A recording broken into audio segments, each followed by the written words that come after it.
you're in this beautiful city. So tell us about, the culture and how it is for you. And have you always been there? Or have you always been in this city, or did you move there recently? Like, what's your history in Yes, I Portugal? was born and raised in Lisbon. Yeah, my parents are still living there. I went then abroad to UK, to Ireland for 10 years. And then when I came back, I bought a house here in a more relaxed area. 20 minutes from Lisbon. It's a more rural area. Behind me, I have a forest.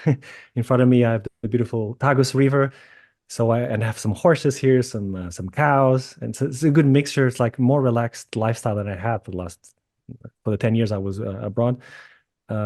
Still with the touch of civilization. So Lisbon, we're talking offline, is like a multicultural, pot right now. It's an amazing city, but it's also overwhelming. So there's a lot of people right there. Every time you want to go out, you have to book a restaurant. There's no more going for a walk and then choosing randomly a restaurant. That doesn't happen anymore. And now, here is singer songwriter, broadcaster, audio video artist, entertainment agent, and your host. It's the master storyteller himself, James Kevin O'Connor. Hey, hey, hey, it's a beautiful day. Another beautiful day and another beautiful show. Thank you guys for being here. Please forward this show to someone who will find the value in this show. And I know you know somebody who's looking for this. So we're leaving the country today. We're leaving the United States to go to Portugal. Oh, this is going to be cool. So this gentleman helps people with their businesses to kind of leverage it up. And he works with coaches, mentors, consultants, therapists, course creators, and all kinds of other service providers. And he has his flag out called the anti-marketing philosophy, which is actually using a more simplistic and targeted approach to get business, especially high-ticket sales. Are you ready to strap up your seatbelts and take a ride with me today? Because we're heading to Lisbon, Portugal, to hang out with Tiago Faria.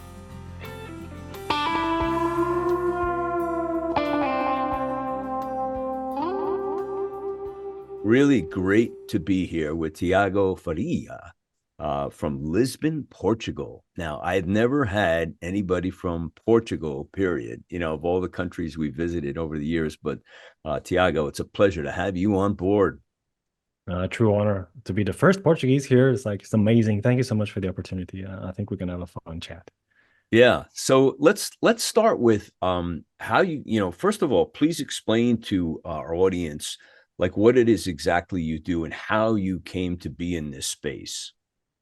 Yes, so I describe myself as a business mentor. So I'm specializing in the help industry. So people that like coaches, mentors, consultants that help others achieve a specific result, right? And they usually charge high ticket for those services because the goal is to generate profound transformations on people by helping them. So I like to support those people that are working in that area.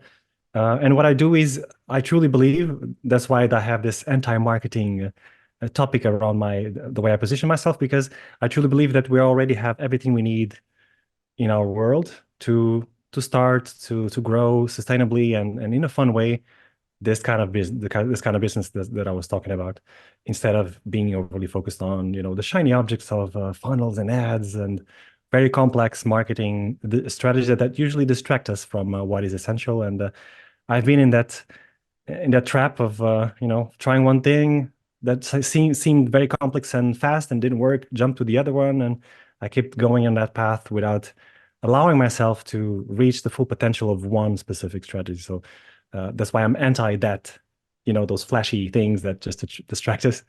And the way I came to this world was I started when I was a child. I wanted to be a cinematographer, a movie director.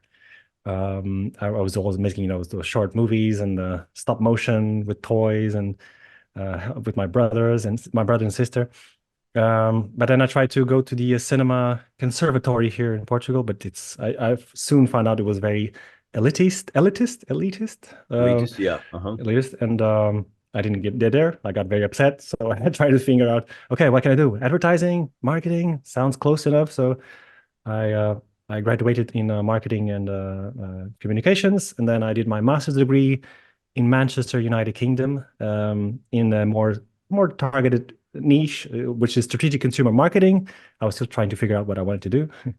But at some point, there was a gentleman called Adrian Thomas, my tutor at the time, and he told us that you should look at digital marketing. It's the future. And it was a 73-year-old man, back in 2008.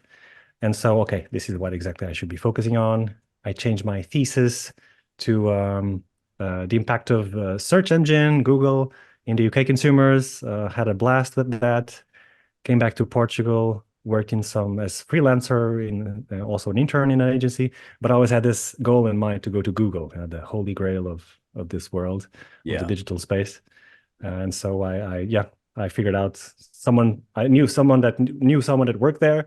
I used my design skills to create a very interesting CV where I would, as if it was a search for my name on Google, and the results would be my experience, my academic background. Somehow attracted the attention of the recruiter there. And lucky enough, I got a place in the European headquarters here in Dublin, Ireland. And yeah, had amazing 8 years there. Oh, at Google? At Google in Ireland. Oh, awesome. Yes. Awesome. Let me stop you for a second. I want to ask you about the anti-marketing slogan, because this is a space that very few people are in. I know a few people who have adopted this modality to say, marketing traditionally is not, it's kind of saturated, it's kind of seen its day, and, getting hit over the head with a sledgehammer doesn't really, doesn't really turn a lot of people on. So give us the design of what exactly is anti-marketing in your world, and how do you approach it? How do you approach clients with this? Yes, I'm not exactly against marketing, right? Marketing is my life. Right. I absolutely love it. I'm being a little bit facetious, but just for the sake of, I know where you're going with this. Yes, a lot of people don't understand it, and I think it's very refreshing. So that's why I'm asking about it. Thank you so much. Yeah, but yeah, I'm anti. What I mentioned, the distractions, the funnels, those complicated things that I believe you don't need, at least at the beginning stages, when you're growing your business.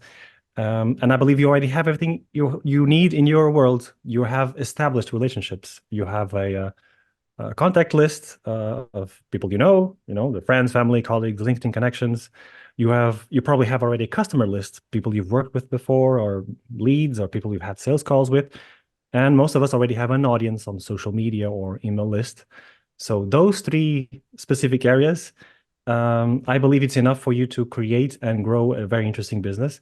Those will be not necessarily the ones who will give you the money, but also who might help us get the money, right? So we have to be strategic about this. And the first thing to ask for someone who is introduced to this strategy for the first time is to ask, do I have already something that my target audience actually needs? Do I solve a specific problem that they want to fix right now? And if not, then that's where you should start exactly. So, and the way to do it is to tap into what you have. So interview your past clients, your past leads, your followers, to find out exactly what they need. So this is the first step that most people ignore. I did for many years. Wanted to avoid to talk to people. I was hiding behind my computer and inventing things. But the easiest way to create something that people actually want to buy is to interview them. Ask them, what are their main frustrations? How's their day today look like? What do they want to achieve? How do it make them feel? Because if you interview 5 to 10 people in your target audience, you will collect emotional words. You will know exactly what they want you to create for them. And then with those weapons, you can start creating your new program, service, your offer, and you position it in a way that speaks the language of those people. Okay, so for me, it's the easiest way to create something, tapping into what you already have, right? And then the second question to ask is, okay, do my current relationships need this new offer that I just created? If the answer is yes, then okay, you can ask them if they want help. So you can go back to those people you interviewed and say, hey, I just created this amazing program that answers the problem you told me you have. What do you think? And only with this simple approach, you can actually start having already your first few clients. And you can also tap into your social media. I like to use social media as a means to generate conversations. We should be using the messenger, the direct, because otherwise you're just creating content randomly and without any strategy. So what I like to do is to create like those kind of hand-raising posts, the two-step posts. For example, you create a video around a topic that people are interested in. You post it somewhere, and then you simply create a post saying, hey, I just created a video about this specific topic. Would you like to see it? If yes, send me a message or comment below or something. And then you have an excuse to start interacting with people that are interested in what you have to offer, right? So you can have a conversation, understand if the person qualifies for your new offer. And then you simply ask, do you want help with that? I have this specific offer that you might be interested in. So for those people that need your offer, right? But then if the answer is no, that if your current relationships, some of the current relationships don't need your offer, you can ask yourself, okay, can I make something for them that they need, right? So, and we shouldn't overestimate the power of connections and networking, because everybody needs money. So everybody loves to support people they care about. So connections go much further than we could ever possibly imagine. So we can simply create a referral program around our new offer. And we can give a commission to whoever knows someone that sends us over a person that becomes a client. So all we have to do is reach out to our network, our connections, and ask, do you know anyone? If you do, I'm paying a referral fee. And like this, you can create a system of salespeople around you that will bring you leads. And at some point, you'll stop needing that much to reach out to new people all the time and trying to find new clients. So just leveraging what you already have. Yeah. Do you have a specific demographic or special client that you tend to serve well? I think at the outset you said, coaches and maybe agencies and so forth. But is there a certain sect that fits into your wheelhouse that is a favorite for you? Yes. So around those people that you said, coaches, consultants, service providers, but they need to have a service or an offer that they're charging a premium, right? A high ticket, like more than 1,000, 2,000, 3,000, because otherwise the math would not work in this scenario, because we're just tapping into our current network, our current relationships. And if we charge like $100 for our course or something, we need a lot of volume, right? Yeah. And in that sense, the math wouldn't work in this scenario. So mostly those people that are charging a premium and solving big problems profoundly and generate results. So let me ask you, let's dig a little deeper. So we've established that, let's say you have a coaching product, it's 5,000, 10,000, whatever, the goal is 20,000, and there's all kinds of different time parameters associated with those offers. Where do you counsel people to go? Obviously, we need people who have money. So like creating the video is a great idea. But going after it in a sense of marketing, where do we go to? Which platform? Do we go to LinkedIn? Do we go to Facebook? And how do we go about this? Attracting the right client who has the paycheck, who has the checkbook that can facilitate these offers. Yeah, so I think the first thing to think about before you reach out to the networks is to be very clear on who you actually can serve the best. Yeah, your niche, the person and a specific problem that they have and that you can solve the easiest. So it has to be, you should go after where you're most valued, right? You should go after those clients that are willing to pay you a premium to solve a very big problem they have. So that's the first brainstorm you should be doing. And you should not be positioning yourself as a generic coach or consultant or service provider. The easiest thing is to, okay, I'm focusing on this group of people that share the same context, and I help them solve this problem that they really want to solve urgently right now. It has to be something that they really need to get out of their plate, something that keeps them up all night. It cannot be just a nice to know, or nice to solve problem. Eventually, one day, if that's the case, it's going to be very hard to find clients that are willing to pay now. So that's the first thing, to be very clear on who you're serving. And if you do that, it's easy to create an offer and then communicate it to those kind of people because you know what they want, their language, you know exactly how they feel, what they want to achieve. And if you communicate correctly to exactly those people, I'm sure that you have at least 3 to 7 clients willing to pay you for that new offer that you create in your current audience right now. If you have at least 2,000 people following you and you've been growing an audience in the specific niche where you're on, I'm sure you have 3 to 7 people right now. And if you don't, but you're really clear on who you're going to help, your referral team that you will create will look for those people for you, right? I'm sure the networking connection is incredible. It's bigger than we ever would think of. But the trick is to be very clear on who you help and then communicate that to your audience to see if who needs your offer, and to those who don't need it, to communicate clearly who you can help, and they will help you find exactly those people that are willing to pay a premium. Yeah. Let's talk about daily structure, Tiago. Like for you, how do you structure your day and your time? How much time do you spend on the business that we're talking about right now? And, how do you focus on, because you mentioned something earlier, the shiny object syndrome, which we've all fallen for that.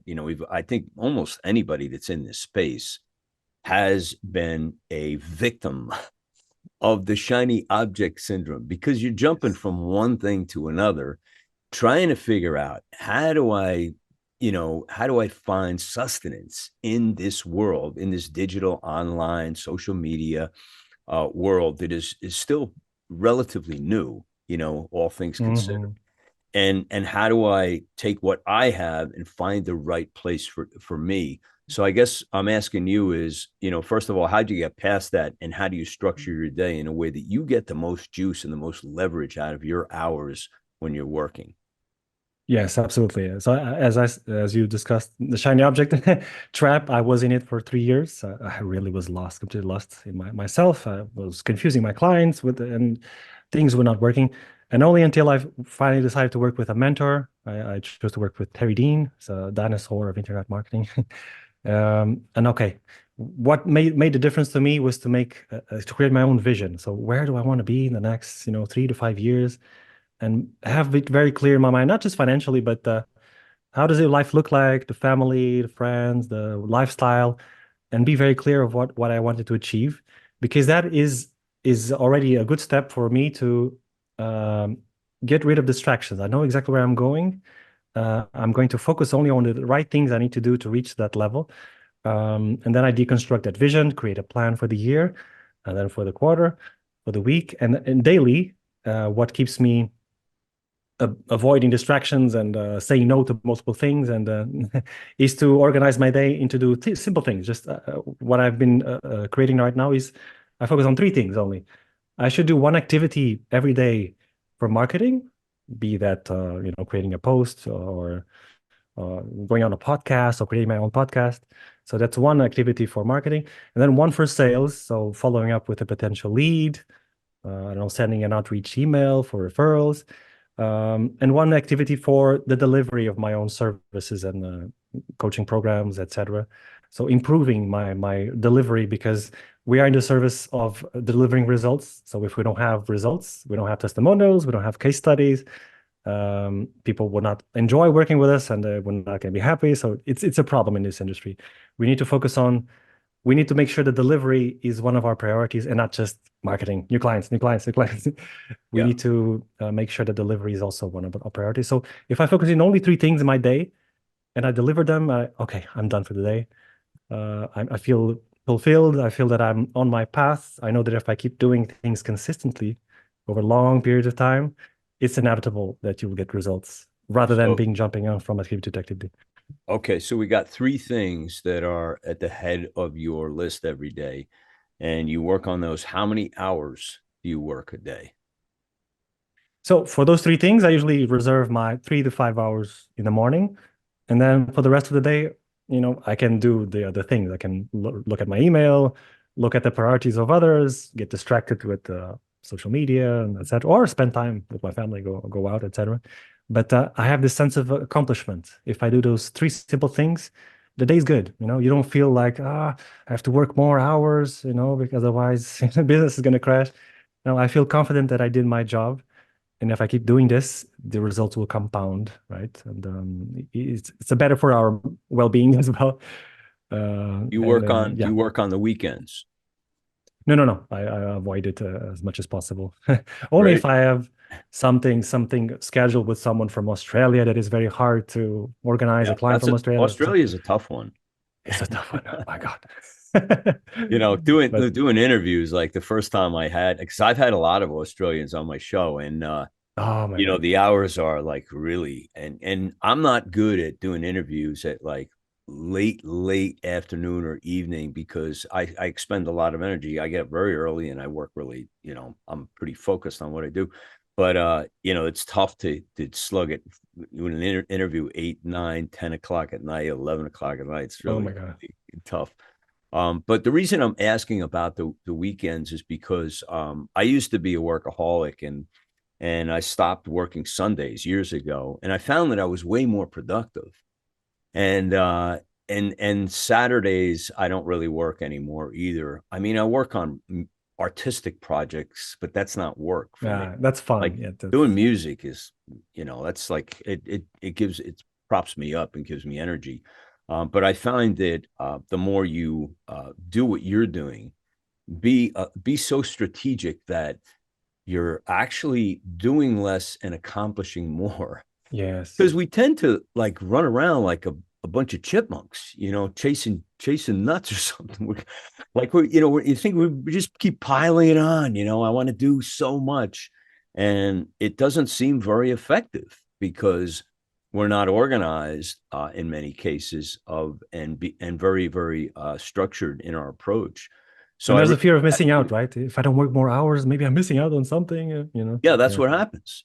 People just feel like, oh, I gotta stay up with this, or I'm gonna miss it. But it's really shutting off the email, shutting off the computer, sometimes getting away from the computer allows your mind to like breathe and create with like nothing distracting you other than nature, maybe, and that's not a distraction.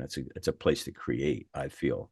So I'm glad you shared that with us. Let me ask you a little bit about being in the country that you are in, beautiful Portugal, and you're in Lisbon, right? Lisbon. Yes. Lisbon. I'm confusing that because Lisbon is a company, right? It's my RSS feed. Yes, exactly. So it's been wired into my brain, Lisbon. So sorry about that. So No yes, worries. you're in this beautiful city. So tell us about, the culture and how it is for you. And have you always been there? Have you always been in this city, or did you move there recently? Like, what's your history in Portugal? Yes, I was born and raised in Lisbon. Yeah, my parents are still living there. I went then abroad to UK, to Ireland for 10 years. And then when I came back, I bought a house here in a more relaxed area. I'm 20 minutes from Lisbon. It's a more rural area. Behind me, I have a forest. In front of me, I have the beautiful Tagus River. So I have some horses here, some cows, and so it's a good mixture. It's like more relaxed lifestyle than I had for the 10 years I was abroad. Still with the touch of civilization. So Lisbon, we're talking offline, is like a multicultural, pot right now. It's an amazing city, but it's also overwhelming. So there's a lot of people right there. Every time you want to go out, you have to book a restaurant. There's no more going for a walk and then choosing randomly a restaurant. That doesn't happen anymore. Really? You can't just go walk into a restaurant? They're that at least in the weekends. If you want to go there Yeah. weekends, it's a problem. Yeah. But So it's still an amazing city. I love the food here. The weather is like we have 300 days of sun. It's very, very very few days of winter and cold. And yeah, it's absolutely a relaxed country. People here, because I lived in the UK and Ireland, people here are more like, yeah, just let it relax. Things will align by themselves. Just enjoy, have a glass of wine by the beach. I like it already. I'm gonna book a flight out there, I think, right after this interview. Tell me what you like to do for downtime, Tiago. What's your favorite thing when you want to get away from business? What's your greatest pleasure? My hobby is a bit still work, so I still include a lot of podcast listening, a lot of audiobooks reading. I love audio. I'm all constantly consuming content through audio. It's my favorite way of consuming because I can do whatever, cleaning the house or doing chores or walking outside in the car. I'm constantly listening to something. But when I'm not, I love to play the drums. Actually, I had a drum kit. I don't have it anymore right now. It's in my old parents' house. But I love to play the drums. I'm soon gonna start playing again. There's a studio right here around the corner. I love to watch football. Football here is a very big football, soccer. Sorry, in Europe we call it football, but it's no, I knew what you meant for sure. Yeah, yeah. It's very big here. So I love to go to the stadium. I love to follow my team. Traveling is also a big part of. I mean, what I do, I work so that I can have freedom to be with family and to travel. I think that's the best way to live life, is to gather experiences constantly, right? Yeah, and definitely. Those are the three things. As we're winding down, could you give us the best place for people to reach out and contact you? Would it be LinkedIn, a website? What would you like us to put up there? And of course, we'll put all and any links you have to your businesses in the show notes so people have the ability to just connect with you right away. But what's your fave? Thanks so much, James. So yeah, the easiest way to do it is, so I'm at the beginning stages of internationalizing my brand. Before I was focused in Portuguese only, but there's still possible. You can still lurk me on my website. You can use Google to translate my website at tiagofaria.pt. That's TIAGOFARA.pt. Or you can shoot me an email with any question, any comment about what we discussed today, tiago@tiagofaria.pt. Or even if you want to book a call to have a brainstorm, see if it makes sense for you to tap into your own network to see if you can create something interesting. On the right corner of my website, you can book a free call with me. And I love to meet new people in this area. So it will be a true pleasure. Excellent. This was awesome. Really just so wonderful to connect with you, Tiago. And I'm so happy you are the first Portuguese guest I've had on. And I think it's in the cards that Portugal's coming up in my future sometime soon. Please, I'll gladly be your tour guide here and receive you here in my place. It will be a pleasure. Well, I want to wish all of God's blessings on you, your family, your career moving forward. And thanks so much for being on Podcasting Your Global Career. Thank you. It was a true pleasure. Hope people take something valuable out of this little chat. Thank you. Hey, if you guys like what's going on here, please leave a great review in the Apple Podcasts. I've left a simple review process in the show notes, and we'd really appreciate it. And also, don't be shy. Forward this to your best friend because you know they need it. Hey, if you need some coaching, hit up the link in the show notes. It's calendly.com/Dharmic. And you can take a little chance with me, and I'll get you on your way. That's a wrap for me today. I'm your host, James Kevin O'Connor. So until the next time when we meet again, I'll either see you on the socials or I'll see you from the stage. Ride on, baby, won't you take a ride with me? Ride on, we can untangle all the mystery. If wishes were windows, I'd open one and find that freedom is really a simple state of mind. So ride on, baby, won't you take a ride with me? Ride on, we can untangle all the mystery. Ride on, baby, you and I can find the key. Ride on, we can unlock each other's destiny. I taste the breeze of freedom, it's tingling on my tongue. You and I out on the road will stay